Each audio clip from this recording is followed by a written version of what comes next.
दुख में सुमिरन सब करे, सुख में करे न कोय। जो सुख में सुमिरन करे, तो दुख काहू को होय। हरे कृष्णा। पौष मास महात्म्य की कथा सुनने वाले आप सभी भक्तजनों का ब्लेस्ड सनातनी चैनल में हार्दिक स्वागत है।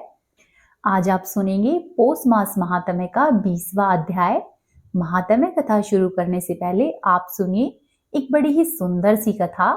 तो आइए प्रभु श्रीहरि के चरणों का ध्यान करते हुए कथा का शुभारंभ करते हैं। एक बार की बात है, एक राजा था। उस राजा के पास एक बकरा था। एक बार उस राजा ने ऐलान किया कि जो कोई भी व्यक्ति इस बकरे को जंगल में चराकर तृप्त कर देगा, उस व्यक्ति को मैं अपना आधा राज्य दे दूंगा। किंतु बकरे का पेट पूरा भरा है या नहीं भरा है, इस बात की परीक्षा मैं खुद लूंगा। इस ऐलान को सुनकर एक व्यक्ति राजा के पास आया और कहने लगा कि हे राजन, इस बकरे को चराना कोई बड़ी बात नहीं है। ऐसा कहकर वह व्यक्ति उस बकरे को लेकर जंगल में चला गया। उसने सारे दिन उस बकरे को खूब हरी हरी घास खिलाई और शाम होने तक उस बकरे ने भी खूब घास खाई। और फिर उस व्यक्ति ने सोचा कि इसने पूरे दिन भर इतनी घास खाई है, अब तो इसका पेट भर गया होगा। तो ऐसा करता हूँ, इसको राजा के पास लेकर चलता हूँ। वह व्यक्ति बकरे के साथ राजा के पास आ गया। राजा ने थोड़ी सी हरी घास बकरे के सामने रखी तो बकरा फिर से उस घास को खाने लग गया। यह देखकर राजा ने उस व्यक्ति से कहा कि तुमने बकरे का पेट पूरी तरह से नहीं भरा, वरना यह घास नहीं खाता। इस तरह से अनेक व्यक्ति आए और उन्होंने बकरे का पेट भरने का बहुत प्रयास किया, परंतु राजा जैसे ही उस बकरे के सामने घास डालता, वह बकरा फिर से घास खाने लगता। तब एक विद्वान ब्राह्मण ने सोचा कि इस ऐलान का कोई रहस्य तो जरूर है।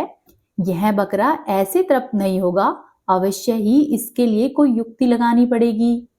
तब वह राजा के पास आया और कहता है कि हे राजन, आज मैं इस बकरे को लेकर जाना चाहता हूँ।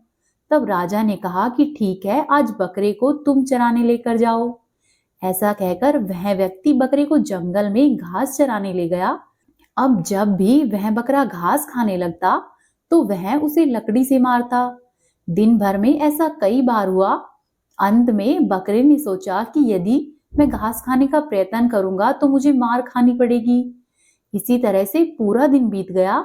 आज बकरा भूखा था। शाम के समय वह व्यक्ति बकरे को लेकर राज दरबार में आया। बकरे ने उस दिन घास बिल्कुल भी नहीं खाई थी। फिर भी उस व्यक्ति ने राजा से कहा कि हे राजन, आज मैंने इसको भरपेट खाना खिलाया है, अतः यह बिल्कुल भी घास नहीं खाएगा। आप चाहे तो इसकी परीक्षा कर ले।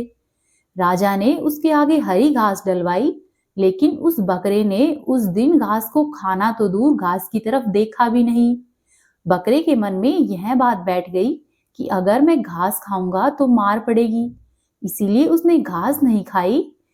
और राजा के पूछने पर उस व्यक्ति ने सारी बातें बता दी। राजा उस व्यक्ति से संतुष्ट हुआ। प्रिय भक्तों, जरा सोचो कि यह बकरा हमारा मन है और बकरे को घास चराने के लिए ले जाने वाला व्यक्ति हमारी आत्मा है। प्रिय भक्तों, अपने मन को मारना नहीं चाहिए, परंतु मन पर अंकुश अवश्य ही लगाना चाहिए। जब व्यक्ति का मन सुधरेगा तभी उसका जीवन सुधरेगा। प्रत्येक व्यक्ति की कमाई छोटी या बड़ी हो सकती है, परंतु रोटी का साइज सबके घरों में लगभग समान होता है। इसीलिए सही स्थिति में, सही समय और सही मात्रा में अपने मन पर नियंत्रण करना अति आवश्यक है। अब आप सुनिए महात्म्य कथा। कल तक के अध्याय में आपने सुना था कि गणेश जी ने प्रतिज्ञा की है कि मैं देवगणों को मुक्त कराए बिना विवाह नहीं करूंगा। आज आप सुनेंगे इससे आगे की कथा। गणेश जी बोले कि कोई बुद्धिमान पुरुष दैत्यराज के पास दूत बनकर जाए और देवगणों को मुक्त करने का संदेश दे। यदि उन्हें मुक्त नहीं करते हैं तो फिर हमसे युद्ध करने के लिए तैयार रहे। गणेश जी की इन बातों को सुनकर ब्रह्मा जी ने साधु साधु कहकर गणेश जी की बहुत प्रशंसा की और पुष्पदंत को दूत बनाकर भेजने का प्रस्ताव दिया। किंतु पुष्पदंत ने कहा कि प्रभु, यदि मैं दैत्यराज के सामने गया तो मुझे उनकी बातों से शीघ्र ही क्रोध आ जाएगा। इस कारण मैं नीति की रक्षा करने में असमर्थ रहूंगा। इसीलिए मैं तो उससे युद्ध क्षेत्र में ही मिलना चाहता हूँ। इसीलिए यदि संभव हो तो उसके पास किसी अन्य को दूत बनाकर भेजना उचित होगा। उसकी बात सुनकर सभी विचार करने लगे कि अब किसको दूत बनाकर भेजे। बहुत विचार के बाद मयूरेश ने ही समाधान किया कि मेरे विचार से तो नंदीश्वर को भेजना चाहिए। यह अत्यंत ही वीर, धीर, गंभीर, बुद्धिमान और परायश को शीघ्र ही समझने वाला व चतुर है। इनसे अधिक उपयुक्त मुझे कोई अन्य व्यक्ति प्रतीत नहीं होता।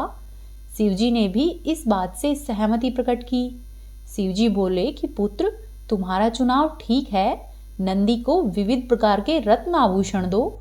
आदेश पालन के पश्चात गणपति ने कहा कि नंदीश्वर, वहां जाकर देवगण की मुक्ति का ही अपना उद्देश्य ध्यान में रखना। अब आप प्रस्थान कीजिए, आपको सफलता अवश्य ही मिलेगी। तब नंदीश्वर ने शिव, शिवा और गणेश्वर को प्रणाम किया और वायुवेग से प्रस्थान किया। उग्रेक्षण के सभाद्वार पर द्वारपालों को अपना परिचय देते हुए दैत्यराज से मिलने की बात कह सुनाई।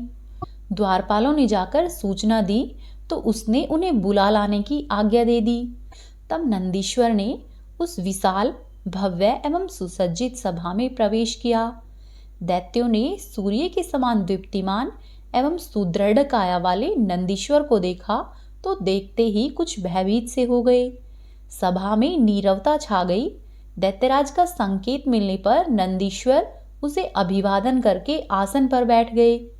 फिर उन्होंने कहना आरंभ किया कि दैत्यराज, मैं अनेक राजसभाओं में जा चुका हूँ और सर्वत्र ही आगत व्यक्ति का सम्मान करने की नीति देखी है, किंतु तुम लोग अत्यंत ही बलवान, सुंदर और ऐश्वर्य से संपन्न होते हुए भी भेड़िए के समान बुद्धि से रहित हो।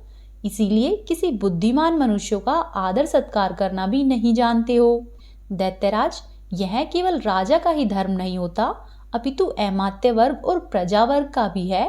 इससे स्पष्ट है कि तुम्हारी समस्त ही प्रजा, सभासद और अमात्य वर्ग भी मूर्ख ही है। तब दैत्यराज ने कुछ नम्रता भरे स्वर में कहा कि हे वृषश्रेष्ठ, तुम्हारी बुद्धि ब्रह्मा के समान है और तेज अग्नि के समान और गति वायु के समान प्रतीत होती है। तुम कौन हो, कहाँ से आए हो और आने का क्या उद्देश्य है? तब नंदीश्वर बोले कि हे असुरराज, मैं भगवान शूलपाणी का वाहन और प्रमुख गण नंदी हूँ। उनके यहाँ पर भगवान गणेश ने धरती का भार उतारने के लिए अवतार धारण किया है। वे प्रभु सर्वसमर्थ और समस्त संसार के उत्पत्ति, पालन और विनाश करने वाले हैं। उन्होंने अनेक दैत्यों का संहार किया है। यह तथ्य भी तुमसे छिपा नहीं है। इसीलिए तुम्हें उनका अनुगत होना चाहिए। उनका यह संदेश है कि तुम सभी बंदी देवगणों को मुक्त कर दो। तब उग्रेक्षण ने कहा कि देवगणों को मुक्त कर दूं? क्यों करूं? क्योंकि वो फिर से पुनः सक्रिय हो जाए और हमारा अनिष्ट करने लगे। क्रोधित होकर देवगण ऐसे बोले और उसके वचनों को सुनकर नंदी ने कहा कि हे दैत्यराज, सभी को स्वतंत्र रहने का अधिकार है। तुमने उन्हें बंदी बनाकर उन पर अत्याचार किया है। अपने आप को संयत करके और फिर से विचार करके देखो कि तुम जो कुछ भी कह रहे हो वह न्याय है या फिर अन्याय। तब उग्रेक्षण बोला कि मैं जो कुछ भी करता हूँ वह सब न्याय है और उसमें हस्तक्षेप करने का किसी का भी कोई अधिकार नहीं है। अपने गणेश्वर से कहना कि अधिक उछल कूद नहीं करे, मेरी शरण में आ जाए तो उसे मृत्यु का भय नहीं रहेगा, अन्यथा वह मेरे हाथों से मारा जाएगा। तब नंदीश्वर फिर से बोले कि दैत्यराज, कहाँ वे सर्वात्मा और सर्वेश्वर प्रभु और कहाँ पर तुम सांसारिक प्राणी? तुम्हारी उनसे कोई तुलना ही नहीं हो सकती। इसीलिए मेरी बात मानकर उनकी आज्ञा का तिरस्कार मत करो। जो देवता तुम्हारे यहाँ पर बंदी है उन सभी को मुक्त कर दो, अन्यथा व्यर्थ ही युद्ध में भीषण संहार होगा। उग्रेक्षण कुछ क्रोध करता हुआ बोला कि मैं तो तुम्हें बुद्धिमान समझता था, किंतु अब समझा कि तुम तो निरे मूर्ख हो। अरे, जिन्हें बंदी बनाया है उन देवताओं को मैं कैसे स्वतंत्र कर दूं? तुम मेरे पौरुष से अनभिज्ञ हो, इसीलिए ही ऐसी बातें कर रहे हो। जरा सोचो, भला किसी व्याघ्र के समक्ष श्रृंगाल की क्या बिसात है? ऐसा सुनकर नंदीश्वर हंस पड़े। हे असुरराज, मूर्खों जैसी बातें नहीं करो और अपने उन महापराक्रमी वीरों की ओर ध्यान दो जो गणेश्वर के हाथों बात ही बातों में मार दिए गए। क्या वे तेरी अपेक्षा से कम शक्तिशाली थे? देख, नीति कुशल वह है जो समय के अनुसार कार्य करे। तुझे भगवान गणेश्वर की आज्ञा मानकर अपने प्राणों की रक्षा करनी चाहिए। इस समय यही तेरा कर्तव्य है। ऐसा सुनकर दैत्यराज के नेत्र लाल हो गए। उसने क्रोधपूर्वक गर्जना करते हुए कहा कि मूर्ख बैल, तू यहाँ पर शांति दूत बनकर आया है या फिर उपदेश देने? मैं तुझे दूत समझकर कुछ नहीं कहता, अन्यथा अभी और इसी क्षण तेरे प्राणों को मैं हर लेता। अब उस दूधमुहे बालक की प्रशंसा मेरे सामने दोबारा नहीं करना। ऐसा सुनकर नंदीश्वर भी गरज उठे और बोले कि मूढ़, पापी, अधम, तेरी बुद्धि मारी गई है और काल तेरे सिर पर सवार है, इसीलिए ही तू व्यर्थ प्रलाप कर रहा है। तेरे मुख से मयूरेश्वर की निंदा सुनकर अकेला मैं ही तुझे मार डालने में समर्थ हूं, किंतु मेरे स्वामी ने मुझे ऐसा करने की आज्ञा नहीं दी है। ऐसा कहकर नंदीश्वर ने घोर हुंकार की, जिससे कि समस्त दैत्य सभा भयभीत हो गई। अनेक राक्षस अकारण ही मूर्छित हो गए और अनेक दैत्यगण इधर उधर जाकर छिप गए। यह देखकर घोर गर्जना करते हुए ये नंदीश्वर दैत्य सभा से उठकर वायु के वेग से चल दिए। नंदीश्वर ने शिव और शिवा की सेवा में उपस्थित होकर मयूरेश्वर से दैत्य सभा के समस्त समाचार कह सुनाए और अपने तथा दैत्यराज के मध्य हुई बातों से भी अवगत कराया। तब मयूरेश्वर ने शिवजी से आज्ञा लेकर ब्रह्मादि गणों और देवताओं को दैत्यों पर आक्रमण करने का आदेश दे दिया। वे बोले कि अब तो यह स्पष्ट हो गया है कि युद्ध के बिना देवताओं को नहीं छुड़ाया जा सकता। यद्यपि हम युद्ध नहीं करना चाहते थे, किंतु दैत्यों ने हमें विवश किया है। अब बिना किसी विलंब के हमें युद्ध के लिए चलना चाहिए। ऐसा कहकर गणेश्वर ने सिंह के समान गर्जना की और समस्त शिवगण आदि भी मयूरेश्वर की जय, गणनायक की जय ऐसा घोष करते हुए युद्ध के लिए गंडकी नगर की ओर बढ़ चले। उधर गुप्तचरों के द्वारा आक्रमण का समाचार पाकर दैत्यराज ने सामना करने और शत्रु को आगे बढ़ने का आदेश दे दिया। तब 10 करोड़ दैत्यगणों की चतुरांगिनी सेना नगर से बाहर आकर युद्ध करने लगी। ब्रह्मादि गण बड़ी ही वीरता, धैर्य और साहस के साथ युद्ध कर रहे थे। दोनों ओर से अनेक प्रकार के मारक शस्त्र व अस्त्रों का प्रयोग किया जा रहा था। असुरों पर शिवगण भारी पड़ रहे थे। दैत्य सेना कटती जा रही थी और धरती पर शवों का अंबार लगता जा रहा था। धीरे धीरे दैत्यों की विशाल सेना कालकलवित हो गई, यानी कि काल के मुख में चली गई, तथा जो कुछ थोड़े बहुत दैत्य बचे थे वे उग्रेक्षण के पास जाकर इस प्रकार से बोले कि राजाधिराज, शिवसेना ने हमारी विशाल वाहिनी सेना को समाप्त कर डाला है और नगर की सीमा, बाह्य भागों, वनों, खेतों, जलाशयों और अन्य अनेक महत्वपूर्ण स्थानों को अपने अधिकार में ले लिया। हम लोग बड़ी ही कठिनाई से अपने प्राणों को बचाकर युद्ध का समाचार देने आए। उनकी इस तरह की बातें सुनकर दैत्यराज को पहले तो विश्वास ही नहीं हुआ। फिर जब उसे विश्वास हो गया तो शोक के कारण वह प्रलाप करने लगा। कहने लगा कि देखो, पतंगों के समान तुच्छ शिवगणों ने मेरी मंदरगिरी के समान विशाल और अजेय सेना को नष्ट कर डाला। अब मैं क्या करूं? तब ऐमात्यों ने उसे अनेक प्रकार से समझाया कि महाराज, अभी भी हमारे पास असंख्य सैनिक और सभी प्रकार के साधन उपलब्ध हैं।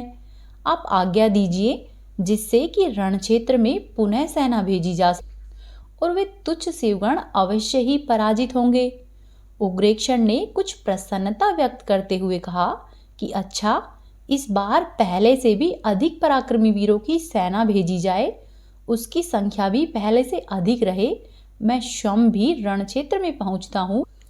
ऐसा कहकर उग्रेक्षण ने अपनी सेना युद्ध क्षेत्र में भेज दी। अब पहले से भी अधिक विशाल दैत्य सेना रणभूमि में आकर पहुंच गई। उधर उग्रेक्षण स्वयं भी अश्व पर सवार होकर वहां पर पहुंचा और उसने वीरों को भीषण आक्रमण करने का आदेश दिया। इस बार दैत्यगण प्राणों का मोह छोड़कर युद्ध करने लगे। इसीलिए शिवगणों के पांव उखड़ गए और वे राक्षसों के सामने पीछे हटने के लिए विवश हो गए। यह देखकर स्वयं मयूरेश्वर अपने वाहन मयूर पर सवार होकर युद्ध क्षेत्र में आ डटे। शिवजी भी नंदीश्वर पर आरूढ़ होकर युद्ध करने लगे। शिवगणों ने पुनः असुरों को काटना आरंभ कर दिया।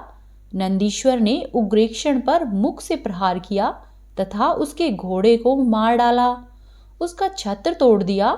इसीलिए दैत्यराज दूसरे घोड़े पर आकर बैठ गया।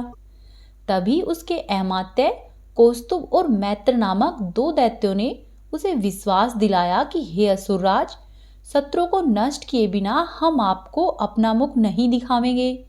निश्चय मानिए कि हमें कोई भी परास्त नहीं कर सकता। ऐसा कहकर वे दोनों दैत्य लड़ाई के लिए युद्ध में चले गए। उग्रेक्षण ने तब कहीं जाकर चैन की सांस ली। फिर युद्ध जोरों पर चल पड़ा। शिवगण असुरों का पराक्रम सहन करने में असमर्थ रहे, इसीलिए विजयश्री असुरों के ही गले लगी। मयूरेश्वर की सेना बहुत दूर तक पीछे धकेल दी गई। विजयी दैत्य सेना विजय गीत गाती हुई अपने नगर में पहुंची। अब वीरभद्र, नंदीश्वर और मयूरेश्वर परस्पर विचार करने लगे कि क्या किया जाए। निश्चय हुआ कि शत्रु को अधिक संभलने नहीं देने के उद्देश्य से तुरंत ही हम घोर आक्रमण करेंगे। और फिर ऐसा ही किया गया और फिर से दोनों सेनाएं युद्ध में आ डटी। घोर युद्ध हुआ और एक बार षडानन गणराज मूर्छित हो गए, किंतु मैत्र और कौस्तुभ दोनों मारे गए और बहुत सी राक्षसी सेना का संहार हो गया। शेष सेना भाग खड़ी हुई। विजयी शिवगण मयूरेश्वर की जय, मयूरेश्वर की जय ऐसा कहती हुई विजय का उल्लास मनाने लगी। अपनी सेना को पराजित देखकर दैत्यराज पुनः विशाल सेना के साथ रणक्षेत्र में गया और घोर युद्ध करने लगा। अब तीसरी बार युद्ध शुरू हुआ। उसके साथ अनेक ही अमात्य इत्यादि 7 महारथी आए, जिन्होंने कि पृथक पृथक 7 व्यूहों की रचना की। यह देखकर गणेश्वर स्वयं मयूर पर सवार हुए और नंदी, पुष्पदंत आदि वीरों के साथ उस व्यूह को तोड़ने के उद्देश्य से आगे बढ़े। 10 लाख वीरों के साथ भूतनाथ शिव एवं विकट नामक वीर थे। वीरभद्र और षडानन के साथ असंख्य सैनिक थे। अति गतिवान, साहसी और विजय की इच्छा वाले अत्यंत ही दुराधर्ष वीरों की समुचित सेना 50 सहस्त्र थी। इस प्रकार मयूरेश्वर पक्ष में भी विशाल सेना थी, जिसके 7 व्यूह इधर भी बनाए गए थे। इस दिन बड़ा ही विकट संग्राम हुआ। शिव पक्ष के वीरों ने अपने प्राणों की बाजी लगा दी, जिसके फलस्वरूप 7 दैत्य महारथी मारे गए। असुरों की ओर पराजय से संतप्त हुआ उग्रेक्षण भागकर अपनी राजधानी में जा पहुंचा। उग्रेक्षण अपनी बार बार की पराजय से बहुत दुखी हो रहा था। उसने सोचा कि मेरे वीर सैनिक सदैव ही देवताओं को दबाए रखने और मारने में समर्थ थे, वे आज भूनगों और मच्छरों के समान क्यों मार डाले गए हैं। यह विपरीत बात किस तरह से देखने और सुनने में आ रही है। अब देखो शिवगणों का मद और उत्साह कैसे बढ़ गया है। जैसे भी हो उन सभी को वश में अवश्य ही करना होगा।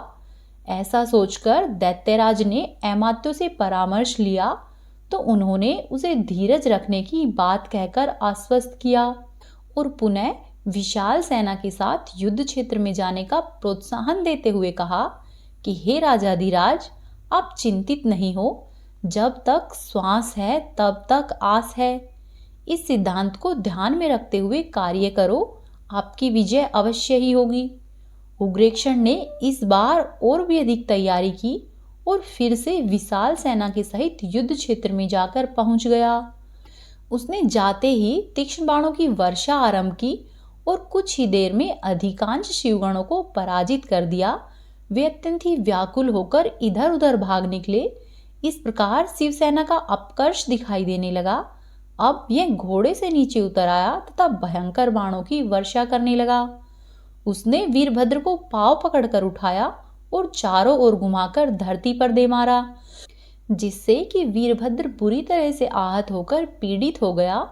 फिर उसने नंदीश्वर के मस्तक पर शस्त्र से प्रहार किया, जिससे कि उनके मस्तक से खून की धारा बह निकली। उग्रेक्षण वस्तुतः उग्र हो उठा था। उसने पुष्पदंत, हिरण्यगर्भ, श्यामल, चपल, रक्तलोचन, भृंगी आदि अनेक प्रमुख शिवगण, साथ ही साथ देवगणों आदि को बुरी तरह से आहत किया।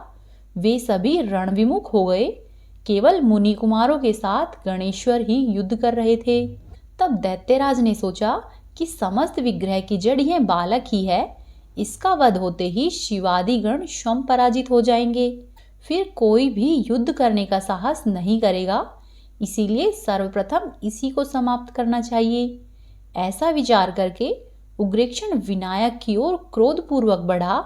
उसकी गर्जना का उत्तर गर्जना से मिला तो उसने भयंकर बाणों की वर्षा आरंभ कर दी। मयूरेश्वर ने उसके सभी बाण काट डाले और अपने बाणों से उसे पीड़ित करने लगा।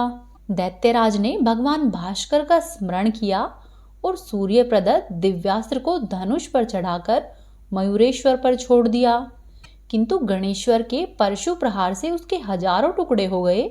उसके हाथ के भी सैकड़ों खंड हुए और धनुष धरती पर आकर गिर गया।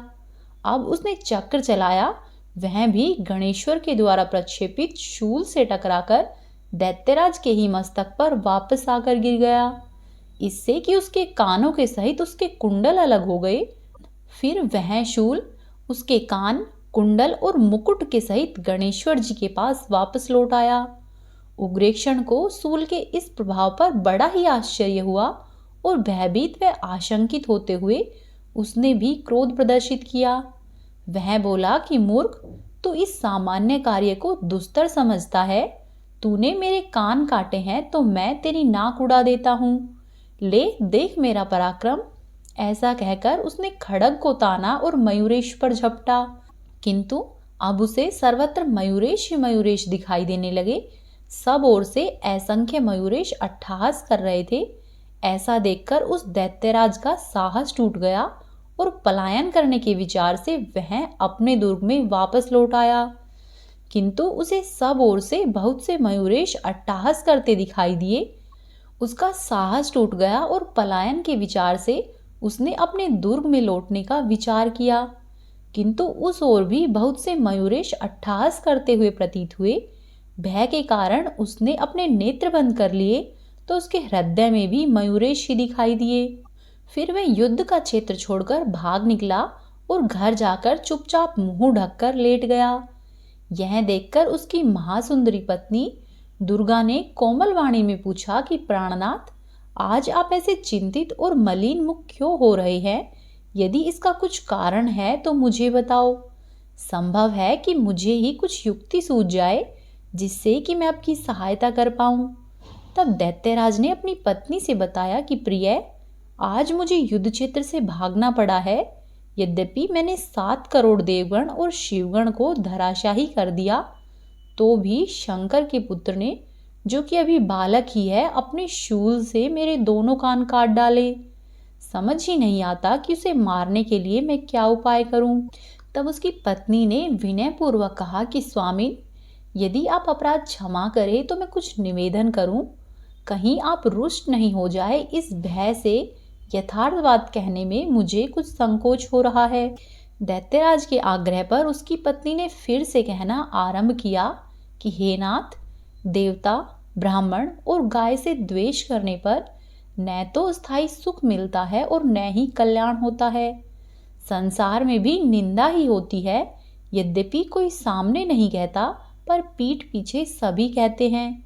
मेरे मत में इनकी सदैव ही पूजा और वंदना करनी चाहिए। अशुभ कर्मों का फल शुभ नहीं मिल सकता। लोक में प्रत्यक्ष देखा जाता है कि जैसा बीज बोते हैं वैसा ही अंकुर उत्पन्न होता है। आपके अनुपम पुरुषार्थ ने विश्व को अधीन कर दिया, किंतु उस पुरुषार्थ ने विश्व को अधीर भी किया है। किंतु उस पुरुषार्थ का प्रयोग देवताओं और ऋषियों के उत्पीड़न में ही हुआ है। पुरुषार्थ के 4 विषय है, धर्म, अर्थ, काम और मोक्ष। आपने उसे धर्म और मोक्ष से विरत ही रखा है। वस्तुतः पुरुषार्थ वह है जिससे कि पराये धन और पराई स्त्री को लोलुपता उत्पन्न नहीं हो। अनिंदनीय की निंदा करना भी पुरुषार्थ नहीं है। इसीलिए हे प्राणेश्वर, आप मेरे वचनों पर ध्यान दीजिए। सभी देवताओं को मुक्त करके जगदीश्वर गणराज की शरण में जाइए। वे प्रभु आपको अवश्य ही क्षमा कर देंगे। यदि आप मेरे निवेदन को नहीं मानेंगे तो निर्विघ्न सुख से निश्चित ही वंचित हो जाएंगे। अपने हठ को छोड़कर सुख रूपी पुरुषार्थ की सिद्धि करना ही अच्छा होगा। ऐसा कहकर दैत्यराज की पत्नी शांत हो गई। अपनी पत्नी के इस प्रकार के वचन उस दैत्य को विष से युक्त तीर के समान लगे। वह लाल नेत्र करके उसकी ओर देखता हुआ बोला कि मैं तो तुम्हें बहुत ही चतुर समझता था, किंतु तुमने तो मुझे वीर कर्म से विमुख करने और उत्साह भंग करने वाली बात की है। तुम्हारे वचन मानकर तो मुझे हर जगह पर अपयश ही मिलेगा। शत्रु चाहे कितना भी प्रबल हो, उसकी मन से भी प्रशंसा करना अथवा संग्राम छोड़ना, आत्मसमर्पण करना तो अत्यंत ही निंदनीय कर्म है। इससे अच्छा तो युद्ध क्षेत्र में मर जाना ही है। क्या तुम नहीं जानती कि वीरों का कर्तव्य युद्ध है, क्योंकि युद्ध में जीतने से तीनों लोकों में ख्याति, सम्मान और ऐश्वर्य मिलता है तथा युद्ध में मरने से स्वर्ग मिलेगा। यदि मैं युद्ध से घबराकर शत्रु की शरण लूंगा तो मरने के बाद मुझे पूर्वजों के सहित नरक की प्राप्ति होगी। फिर एक रहस्य की बात मैं तुम्हें बताता हूँ कि मैं जगत गुरु देवाजी देव गणेश्वर को भली प्रकार से जानता हूँ। उनका अवतार मुझे मोक्ष प्रदान करने के लिए उसी प्रकार से हुआ है जैसे लंकेश्वर रावण को मुक्त कराने के लिए प्रभु श्री राम का अवतार हुआ था। किंतु यह सब जानते हुए भी मैं काल को तुच्छ मानता हूँ। संसार में मेरे समान कोई भी योद्धा नहीं है, इसीलिए युद्ध के क्षेत्र में मैं गणेश्वर का सिर अवश्य ही काटूंगा, फिर चाहे जो कुछ भी क्यों नहीं हो जाए। गणेश जी ने किस प्रकार से दैत्य का अंत किया, यह आप जानेंगे कल के अध्याय में। अब आप सुनिए श्री गजेंद्र मोक्ष स्रोत का पाठ। इसका पाठ करने से मनुष्य के जीवन में जो भी परेशानी चल रही है, शीघ्र ही उससे छुटकारा मिल जाता है। साथ ही इसका पाठ प्रतिदिन करने से मनुष्य कर्ज मुक्ति जैसी समस्याओं से भी छुटकारा पा लेता है।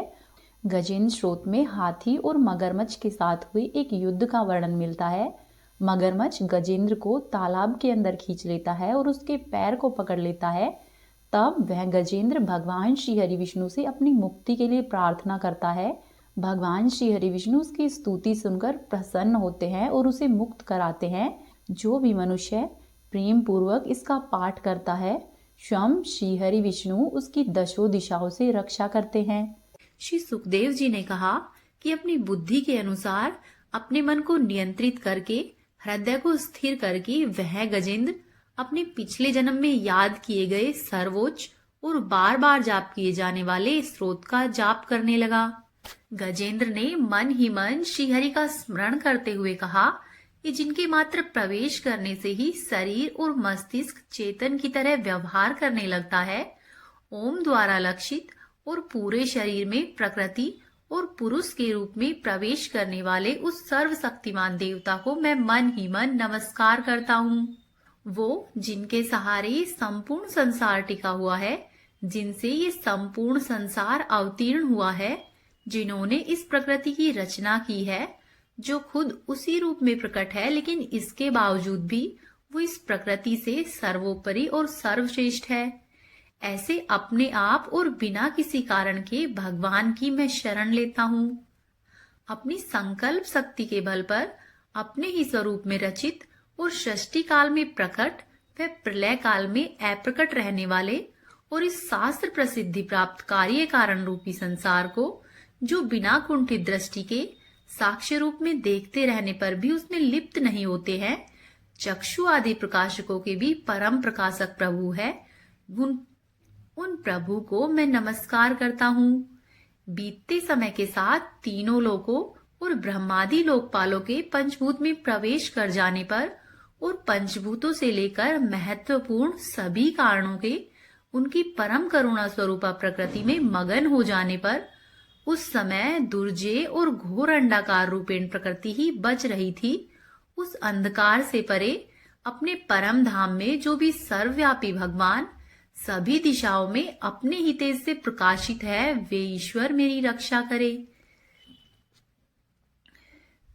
विभिन्न नाट्य रूपों में अभिनय करने वाले और उस अभिनेता के वास्तविक स्वरूप को जिस प्रकार से साधारण लोग नहीं पहचान पाते हैं, उसी तरह से सत्व प्रधान देवता और महर्षि भी जिनके स्वरूप को नहीं जान पाते, ऐसे में कोई साधारण जीव उनका वर्णन कैसे कर सकता है। ऐसे दुर्गम चरित्र वाले देवता मेरी रक्षा करे। अशक्ति से मुक्ति, सभी प्राणियों में आत्मबुद्धि प्रदान करने वाले, सबके बिना कारण हित और अतिशय साधु स्वभाव वाले ऋषि मुनिजन, जिनके परम स्वरूप को देखने के लिए आसक्ति से मुक्त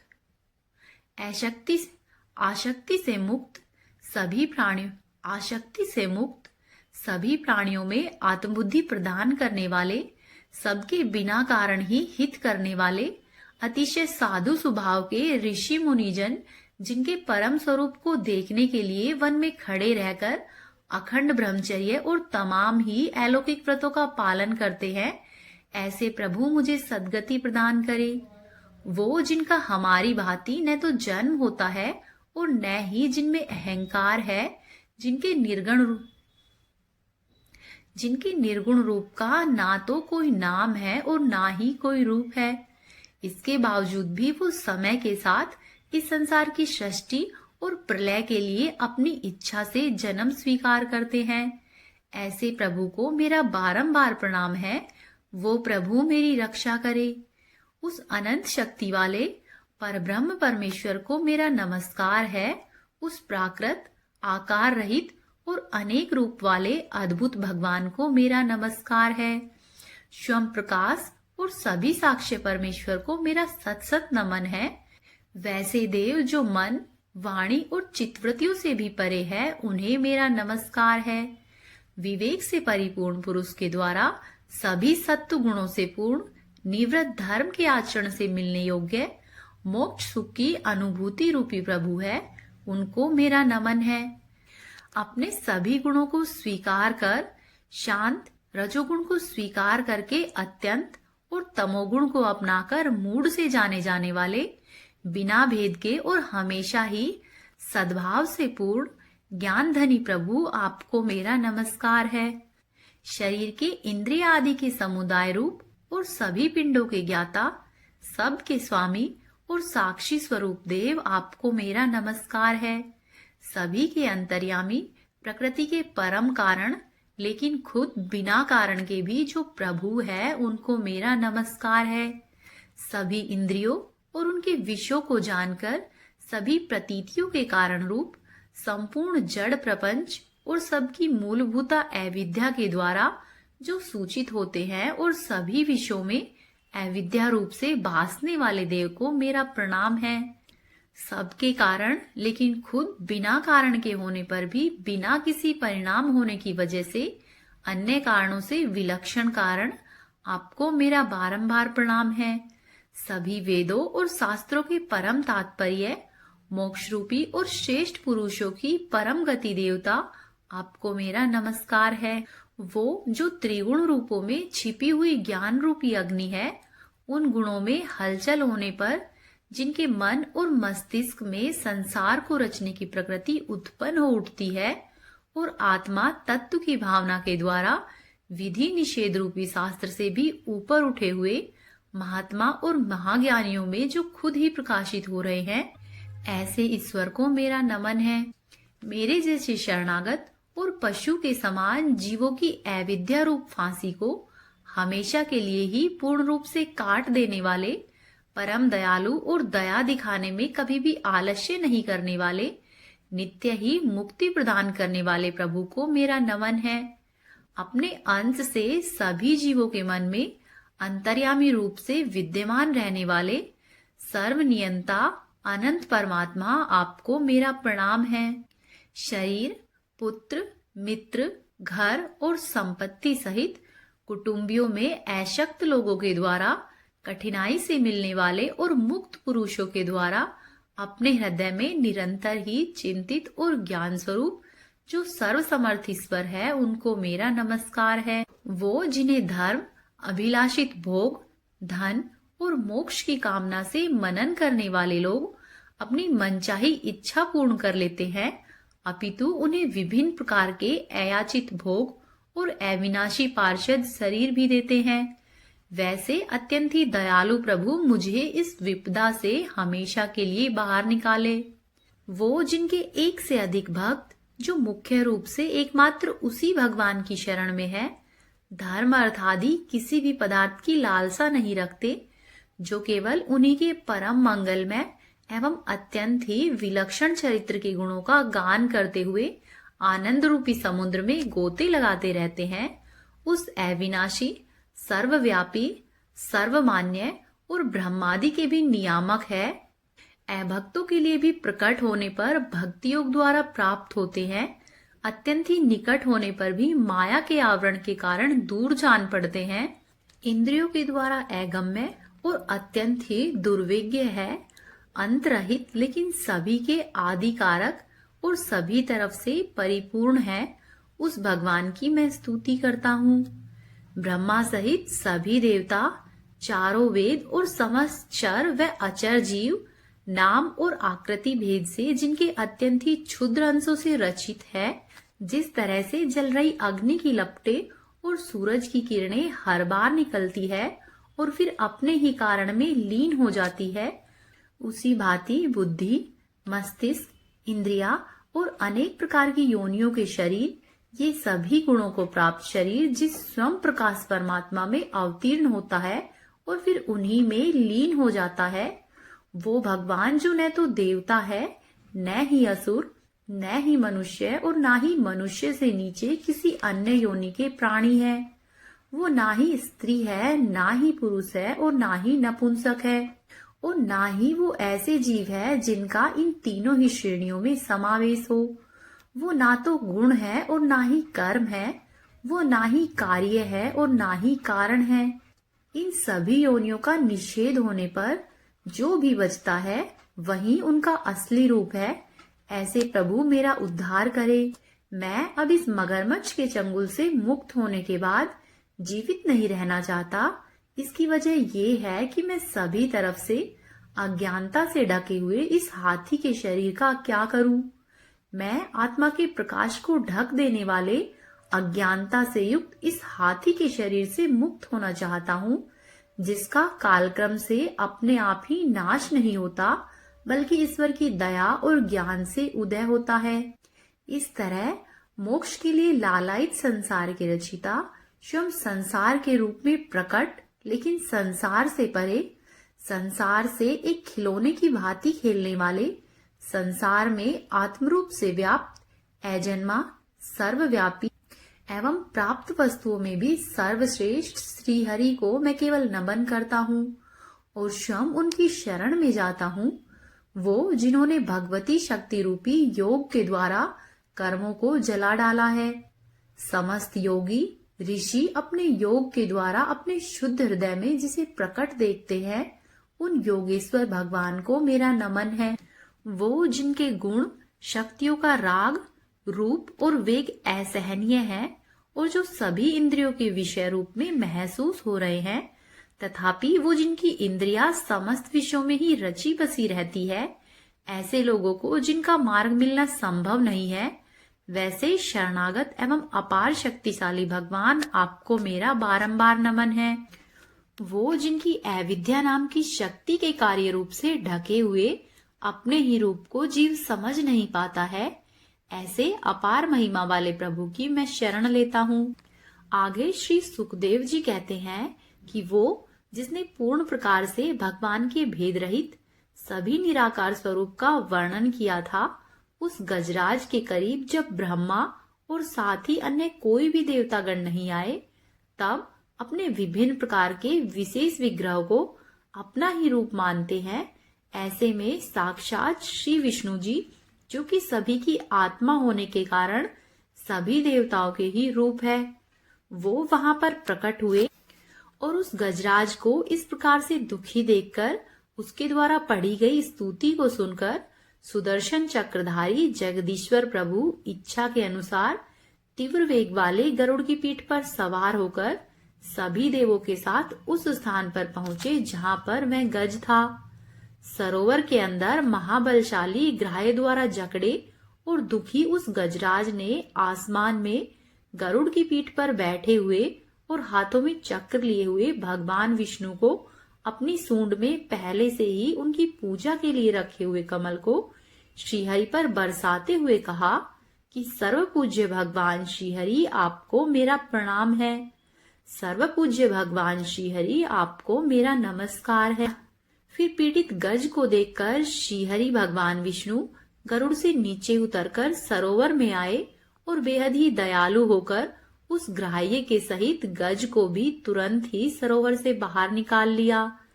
देखते ही देखते अपने चक्र से ग्राह्य की गर्दन काट दी और गज को उस पीड़ा से बाहर निकाल लिया और इस तरह से गज को मुक्ति मिली। हे प्रभु, जैसे आपने गजराज को उसके दुखों से मुक्ति दिलाकर उसके जीवन को धन्य किया है, वैसे ही अपनी कृपा हम पर भी रखना। अब आप सुनिए श्री सूर्य कष्टम का पाठ। ओम गृहणी सूर्याय नमः।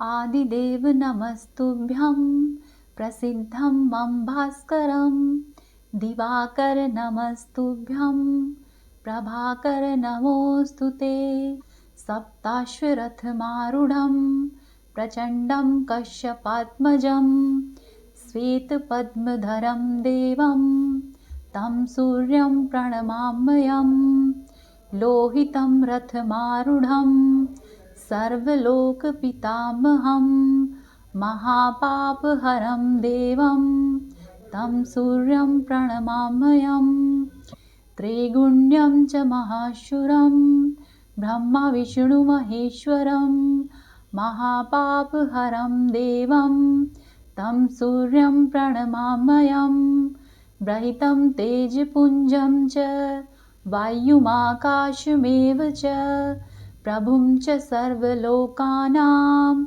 तं सूर्यं प्रणमाम्यहं बन्दुकपुष्पसङ्काशं हारकुण्डलभूषितम् एकचक्रधरं देवं तं सूर्यं प्रणमाम्यहं तं सूर्यं जगत्कर्तारं महातेजप्रदीपनं महापापहरं देवं तं सूर्यं प्रणमाम्यहं तं सूर्यं जगतामनाथं ज्ञानविज्ञानमोक्षदं महापापहरं देवं तं सूर्यं प्रणमाम्यहं। ओम गृहणी सूर्याय नमः। तो ये थी आज की महात्म्य कथाएं। उम्मीद है आपको पसंद आई होगी। यदि आपने अभी तक चैनल को सब्सक्राइब नहीं किया है तो आपसे अनुरोध है कि चैनल को सब्सक्राइब कर ले, वीडियो को लाइक कीजिए और वीडियो को शेयर कीजिए। साथ ही कमेंट बॉक्स में अपने सुझाव जरूर दें। आपका दिन शुभ और मंगलमय हो।